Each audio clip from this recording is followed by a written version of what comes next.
ఓం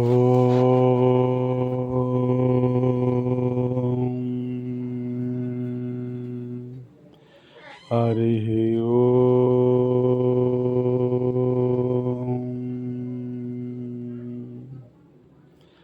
హరి ఓం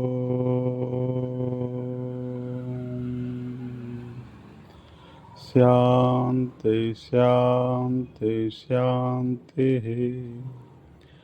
ఓం శ్రీకృష్ణ పరబ్రహ్మణే నమః. శ్రీ సద్గురు పరమాత్మనే నమః. ఓం శ్రీ సర్వమహర్షిభ్యో నమః. ఓం ఆది అల్లూరి ఎరుకల స్వామియే నమః. ఓం శ్రీకేపల్లి రామప్ప స్వామియే నమః. ఓం నల్లమేకలపల్లి కాసయ్య స్వామియే నమః. ఓం నేమకల్ సంఘాల కొండారెడ్డి స్వామియే నమః. ఓం మఠం గోపాల్ రెడ్డి స్వామియే నమః. ఓం శాంతి శాంతి శాంతి. ఈరోజు మానవుడు ఏ విధముగా సాంప్రదాయబద్ధంగా బ్రతకాలి అంటే, ముఖ్యంగా మానవుడు పునరపి మరణం, పునరపి జననం,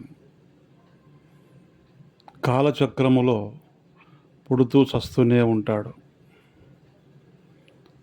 మరి పుట్టుక రాకుండా జరగాలి అంటే మనము ఒక సద్గురువు దగ్గర చేరుకోవాలి. ఆ సద్గురువు కూడా మంచి ప్రవర్తన కలిగి ఆయన ఏకాంతంలో ఎప్పుడు భగవంతుని స్మరణలో అయి ఉండాలి. అటువంటి గురువుల దగ్గర మనందరం కూడా ఉపదేశం తీసుకొని ఆయనకు సేవ చేసుకుంటా ఆయన మాటలు అమృతవాక్యాలుగా మనం భావించుకొని ఆ అమృతవాక్యాలు విని మనం ఆచరిస్తూ ఉంటే మనకు కూడా ముక్తి లభిస్తుందని మన పెద్దలు చెప్తూనే ఉంటారు.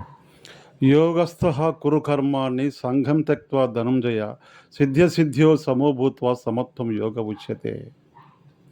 మనం ఏమైనా ఒక పని చేసేటప్పుడు ఆ పని సిద్ధి అవుతుందా, సిద్ధి కాదా అనే భావనతో మనం ఒక అనుమానంతో పనిచేస్తే అది సిద్ధి కాకపోవచ్చు.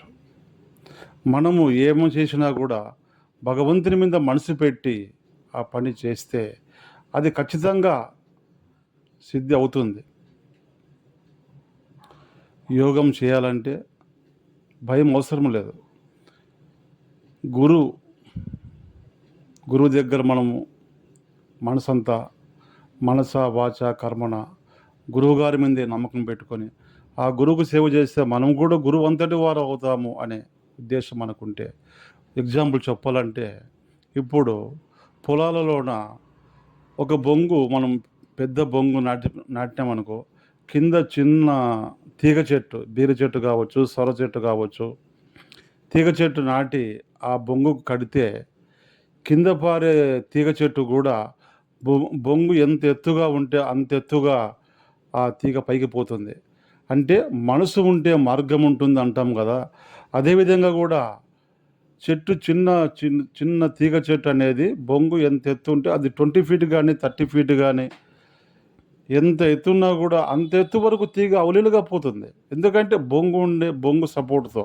అదేవిధంగా కూడా భక్తుడు కూడా ఒక గురువు అనే మనము చేసుకొని ఆ గురువు మీద మనం ఆధారపడితే ఆ ఆధారం ద్వారా మనం కూడా గురువు అంతటి వారము అయ్యేకి అవకాశం ఉంటుంది.